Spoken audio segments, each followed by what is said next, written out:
ஆனந்தி, தமிழக பாரதிய ஜனதா கட்சியிலிருந்து விலகிய அண்ணாமலை ஒரு புதிய இயக்கத்தை தொடங்கினார். அரசியல் கட்சியில புதிய இயக்கம் வி த லீடர்ஸ் என்ற இயக்கத்தை தொடங்கினார். அந்த இயக்கம் தொடங்கிய உடனே சுனாமி வேகத்திலே அதனுடைய எண்ணிக்கையானது தொடர்ந்து அதிகரித்துக் கொண்டே வந்தது.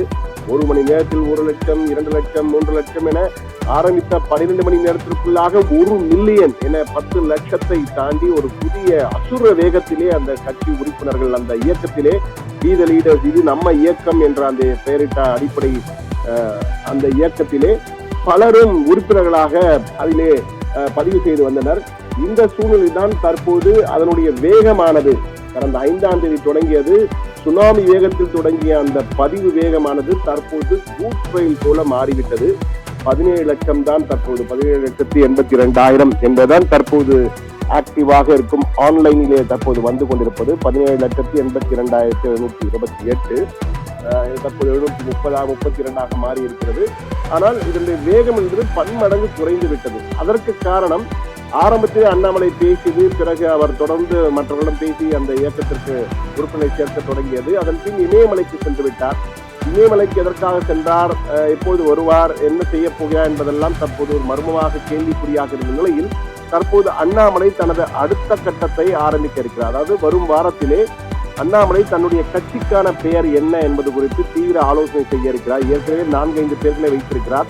அதிலே தன்னுடைய நெருங்கிய ஆதரவாளருடன் பேசி என்ன கட்சிக்கான பெயர் என்பதை முடிவு செய்து டெல்லிக்கு சென்று டெல்லி தேர்தல் ஆணையத்தில் கட்சியினை பதிவு செய்வது, பிறகு அதன் அடிப்படையிலே தன்னுடைய ஆட்டத்தை ஆரம்பிப்பது என்ற வகையில் இருக்கிறார்.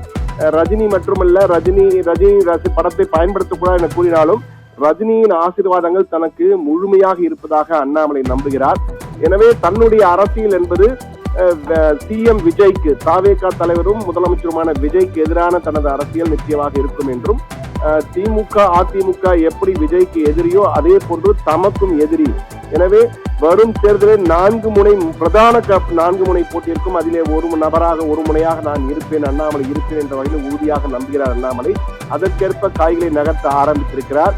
அதே போன்று வரும் செப்டம்பர் 14ஆம் தேதி மிக தெளிவாக உறுதியான தகவல் இது. அண்ணாமலைக்கு மிக நெருக்கமான வட்டத்திலிருந்து நமக்கு கிடைத்த தகவல்.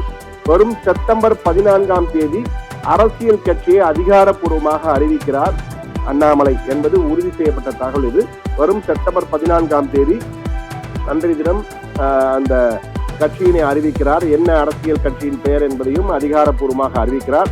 ஆனால் அந்த கட்சி அறிவிப்பு வந்த உடனேயே பல கட்சிகள், பாரதிய ஜனதா கட்சி மட்டுமல்ல, ஏற்கனவே பாரதிய ஜனதா கட்சியிலிருந்து பலர் விலகி அண்ணாமலையின் கட்சியிலே சேர்ந்து கொண்டிருக்கிறார்கள், அந்த இயக்கத்தில் சேர்ந்து கொண்டிருக்கிறார்கள். அந்த கட்சி தொடங்கியவுடன் மேலும் பல முக்கிய தலைகள், பாரதிய ஜனதா கட்சி மட்டுமல்ல, திமுக, அஇஅதிமுக மற்றும் தாவேகாவில் இருந்தும் பலர் தன்னுடைய கட்சிக்கு வருவார்கள் என உறுதியாக நம்புகிறார் அண்ணாமலை.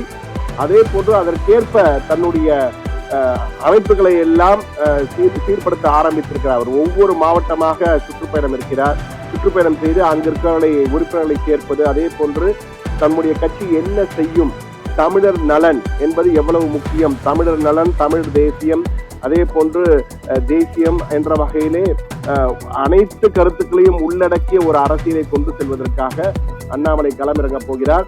தமக்கும் விஜய்க்கும் தான் நேரடி அரசியல் போட்டி இருக்கும் என்ற வகையிலே அண்ணாமலை தன்னுடைய இயக்கத்தை வலுப்படுத்திக் கொண்டிருக்கிறார் என்பது நமக்கு கிடைத்த உறுதியான தகவல். இதற்கிடையே பாரதிய ஜனதா கட்சி தலைவர்களிடம் பேசிய போது அண்ணாமலை செல்வதால் எங்களுக்கு ஒரு பிரச்சனையும் இல்லை, அவர் ஏதோ 11% வாக்குகளை வென்றார் என்று கூறுகிறார்களே தவிர உண்மையிலேயே அந்த வாக்குகள் என்பது அவர் நேரடியாக பெற்றது அல்ல. ஏனென்றால் அவர் கட்சியின் தலைவராக இருந்தபோது பாரதிய ஜனதா கட்சிக்கு இருந்த வாக்குகளால் தற்போது நாங்கள் 3% வாங்கியிருக்கிறோம், அப்போது 11%. ஆனால் அது நாடாளுமன்ற தேர்தல், இது சட்டமன்ற தேர்தல், இரண்டையும் ஒப்பிடுவது சரியானது அல்ல என்பதை பேராசிரியர் ராமஸ்ரீனிவாசன் விளக்கமாக தெரிவித்திருக்கிறார். நாம் அவரிடம் பேசிய போது மிக தெளிவாக குறிப்பிட்டது என்னவென்றால், இந்த வாக்கு சதவீதம் என்பது ஒன்றும் பெரிதாக சரியாக நாங்கள் எப்போதும் வாங்குகின்ற வாக்குகள் தான் வாங்கியிருக்கோமே தவிர அண்ணாமலை பெரிய அளவுக்கு வாங்கவில்லை. அது நாடாளுமன்ற தேர்தல் என்பதால் ஒவ்வொரு நாடாளுமன்ற தொகுதிக்கும் 6 சட்டமன்றங்கள் இருக்கின்றன. எனவே அதையெல்லாம் சேர்த்துதான் அது அவ்வளவு சதவீதம் வந்தது. எனவே இது தற்போது நாங்கள் குறைந்த அளவு உயரங்களில் தான் போட்டியிட்டோம் சட்டமன்றத்திலே. எனவே அதற்காக தான் குறைந்திருக்கிறது என்ற வகையில் தான் அந்த பேட்டியிலே திருச்சியில் சமீபத்தில் நடந்த பேட்டியிலே தெரிவித்திருந்தார்.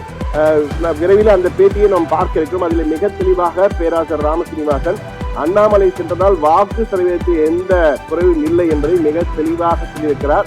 அந்த பேட்டியை திருச்சியிலே பேராசிரியர் ராமசீனிவாசன் அளித்த பேட்டியிலே அந்த பாஜகவின் வாக்கு சதவீதம் எந்த வகையிலும் குறைவில்லை என்பது குறித்து ஒரு விளக்கியதை தற்போது பார்க்கிறோம்.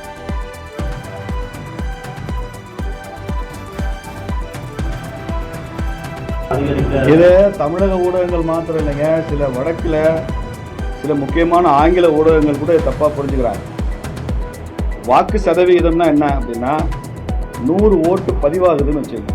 மொத்த ஓட்டு எவ்வளவுன்றது இல்லை, பதிவான ஓட்டுல 100 ஓட்டுல 12% பிஜேபி வாங்கியிருக்கு. பிஜேபி மட்டும் 12% வாங்கியிருக்கு.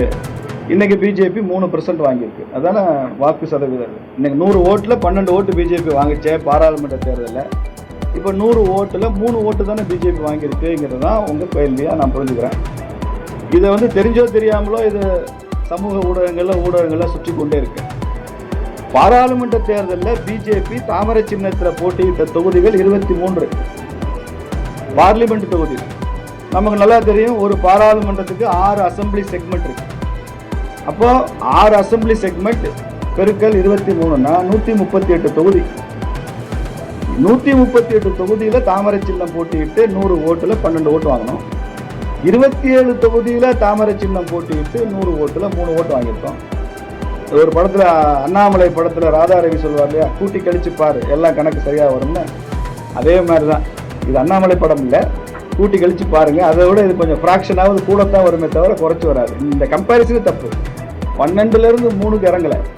138 இடத்துல போட்டிட்டதுல இருந்து 27 இடத்துக்கு சட்டமன்றத்தில் கூட்டணி காரணமா நம்ம வென்றிருக்கோம். அவ்வளவுதானே. பர்சன்டேஜ் எப்படி குறையுதுன்னு சொல்றீங்க? இப்ப மறுபடியும் இந்த தடவையும் 138 இடம் போட்டி இருந்தா அந்த 12ஐயும் தாண்டி 14-15 பிஜேபி போயிருக்கும், 20% போயிருக்கும். அதனால போட்டியிட்ட இடங்கள் அதுல நமக்கு கிடைத்த சதவீதம் தான் பார்க்கணுமே தவிர மொட்டையா 12ல இருந்து 3 வந்துருச்சுங்கிறது மொட்டை காலுக்கும் மொட்டை தலைக்கும் முழங்காலுக்கும் முடிச்சு போட்ட மாதிரி இருக்கு. அது தவறான ஒரு கால்குலேஷன். பேராசிரியர் ராமசீனிவாசன் மிக தெளிவாக வாக்கு சதவீதம் எதுவும் குறையவில்லை பாஜகவிற்கு. அண்ணாமலை கூடுதலாக எதுவும் பெற்று தரவில்லை அவர் தலைவராக இருந்த போதும். அப்பொழுது வாங்கியதும் ஒன்றுதான், 138 தொகுதிகள், தற்போது 27 தொகுதிகள்.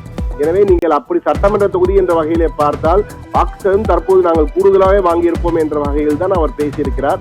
எனவே அவர்கள் பாஜகவில் இருந்து அவர் விலகியதால் எந்த பிரச்சனையும் இல்லை என்று கூறுகிறார்கள். ஆனால் அண்ணாமலை ஒரு புதிய சக்தியாக ஜென்சி தலைமுறையை மையமாக வைத்து களமிறங்கியிருக்கிறார்.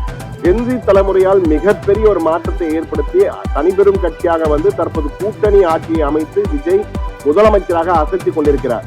எனவே முதலமைச்சர் விஜய்க்கு நேரடி சவால் விடும் வகையிலே அவருடைய ஜென்சி வாக்கு வங்கியை குறிவைத்து தற்போது அண்ணாமலை களமிறங்கியிருப்பது சிஎம் விஜய்க்கு நேரடி போட்டியாக சவால் விடுகிறாரா அண்ணாமலை என்ற கேள்வி எழுகிறது. ஆனால் ரீலா என்றால் ரீல்கள் போட்டுதான் ஆட்சியை பிடித்தார்கள். ஆனால் தற்போது ரியலாக ஆட்சியை பிடித்து ஆட்சியை செய்து கொண்டிருக்கிறார் முதலமைச்சர் விஜய். எனவே தற்போது அண்ணாமலை அதே பாணியில் களமிறங்க போகிறாரா, என்ன செய்ய போகிறார்? ஏற்கனவே அண்ணாமலை பாஜகவின் மாநில தலைவராக இருக்கும்போது இந்த ஐடி விங் மிக உறுதியான ஒரு வலுவான ஒரு ஐடி விங்கை வைத்து தன்னுடைய கொள்கைகள் பேச்சு அனைத்தையுமே உடனுக்குடன் சமூக வலைதளங்களில் அதிகமாக பரவுவதை உறுதி செய்திருந்தார். எனவே அந்த பாணியிலே தன்னுடைய புதிய கட்சிக்கும் என்ன செய்ய போகிறார் என்றால் செப்டம்பர் 14ஆம் தேதி கட்சியை அறிவித்த பிறகு அவருடைய வேகம் என்பது அவருடைய நெருங்கிய சகாக்களுடன் பேசும்போது அவர்கள் சொன்னது என்னவென்றால் செப்டம்பர் 14 பிறகு 4 கால் பாய்ச்சலிலே ஓடுவார், குதிரை போன்று ஒரு குதிரை வேகத்திலே ஓடப் போகிறார் அண்ணாமலை. அந்த அளவுக்கு தன்னுடைய கட்சியை வளர்க்கப் போகிறார். அதற்கான திட்டங்கள் எல்லாம் தயாராக இருக்கிறது. ஒவ்வொரு மாவட்டமாக பயணம் செய்து அங்கு கட்சிக்கு உறுப்பினர்களை சேர்ப்பது மட்டுமில்லாமல் அடுத்த தேர்தல் வரும் நாடாளுமன்ற தேர்தலில் அதற்கு முன்பாகவே உள்ளாட்சி தேர்தல் வந்தால் உள்ளாட்சி தேர்தலிலேயே அண்ணாமலையின் கட்சி மிகப்பெரிய ஒரு தாக்கத்தை ஏற்படுத்தும். பல இடங்களில் வெற்றி பெறுவோம் என்ற நம்பிக்கையுடன் தாவேகாவுக்கு போட்டி நேரெதிர் போட்டி என்றால் நாங்கள் தான் தாவேகா, ஒன்று தாவேகா மற்றொன்று அண்ணாமலையின் கட்சி, ஒன்று அண்ணாமலையின் கட்சி மற்றொன்று தாவேகா என்ற வகையிலே தான் தங்களுடைய தேர்தல் தலைமையை தாங்கள் அப்படித்தான் சந்திக்க போகிறோம் என்ற வகையில் உறுதியாக நம்புகின்றனர். ஆனால் அந்த அளவுக்கு சுனாமி வேகத்திலே தொடங்கின கட்சிகள் உறுப்பினர்களாக அந்த வீத லீடர்ஸ் உடனுக்குடன் எண்ணிக்கை அதிகரித்தது, உறுப்பினர் எண்ணிக்கை. ஆனால் தற்போது அது கூட்ஸ் ரயிலாக மாறி இருக்கிறது. ஆனால் செப்டம்பர் 14க்கு பிறகு அரசியல் கட்சி அறிவித்த பிறகு அண்ணாமலையின் வேகம் குதிரை வேகத்திலே இருக்குமா அல்லது முயல் வேகமா அல்லது ஆமை வேகமா என்பதை அப்போதுதான் தெரிய போகிறது. இருப்பினும் அண்ணாமலை ஒரு புதிய சக்தியாக களமிறங்கி இருப்பது தமிழக தேர்தல் களத்தை பரபரப்பாக்கி இருக்கிறது என்றுதான் கூற வேண்டும். ஆனந்த், தகவல்களுக்கு நன்றி சண்முக சுந்தரம்.